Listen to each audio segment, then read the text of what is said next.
This is Cultivate Your Signature, key number 5, set standards, boundaries, and expectations, SBEs. So, this is something that we always need to do, whether we are at a young age or 20s, 30s, 40s, 50s, 60s, or whatever. But it's very important that you set these standards, boundaries, and expectations early in life, especially within the academic environment. That's where you get the opportunity to kind of discover your gifts and talents, but also begin to develop in them. If you are preoccupied with going to house parties, school parties, hanging out with your friends, doing everything but what you need to do in terms of getting your studies out, it's going to show up later. It's going to show up later in terms of gaps in your understanding. Here it is. You want to become a math major, but you're not taking the time to learn math where you are and where for where you need to go. And so you're not setting the right kind of standards, boundaries, and expectations. Now we always think about it as an external situation, but it's really internal. The boundaries, the standards, the boundaries, and expectations is not always that you need to set them with people. You need to set them with yourself.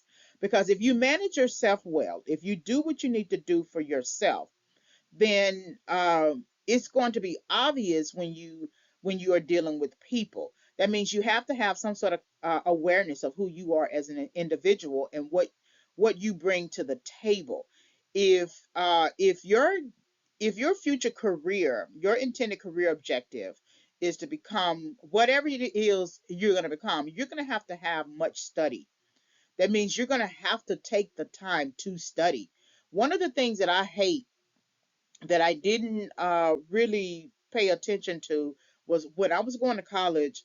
I remember a time where there was a season of study. I was so engrossed in it, you couldn't get me out of the book. And then there was a season where I allowed myself to get distracted with friends who meant me no good.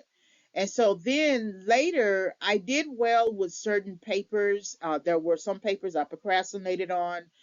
Even though I got an A on some papers, that's just a talent operating in me. But as I came to understand when I became a teacher, that anything that you write the night before is not of quality. It's not quality work, and that's something that I had to learn.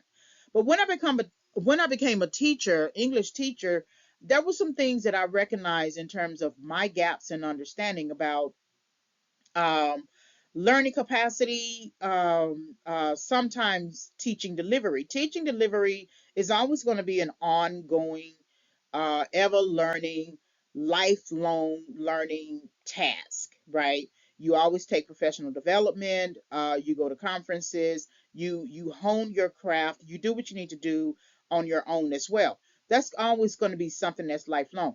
However, I do recognize that there were some issues with the way that I was teaching and the way that I was delivering instruction when I first started. And I feel like even though I did very well as a graduate TA in terms of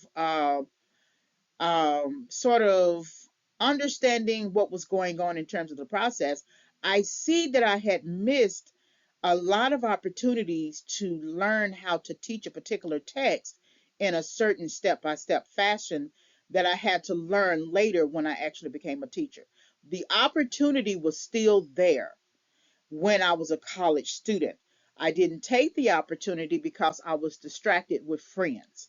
And so it goes back to learning, because in anything that you do, especially something that is a calling or a life assignment for you, you want to become an expert in it. You want to become a subject matter expert. That if anyone asks you a question, if you had to give a panel interview, you could answer it.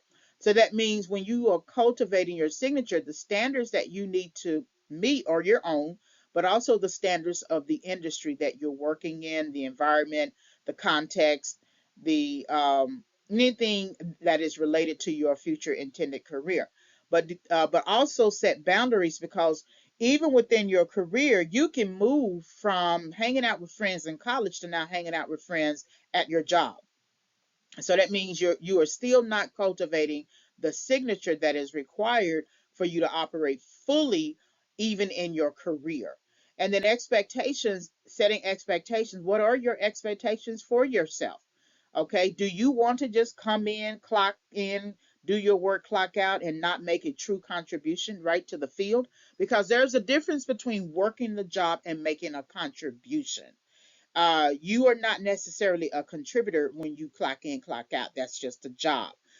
uh, Becoming a contributor is figuring out what the problem is. There's a problem going on. There's a gap in the knowledge base of the people who are running the industry. And so then, how are you the solution who's going to now come in and offer a solution? That means it's going to require you to study the problem before you actually offer a solution.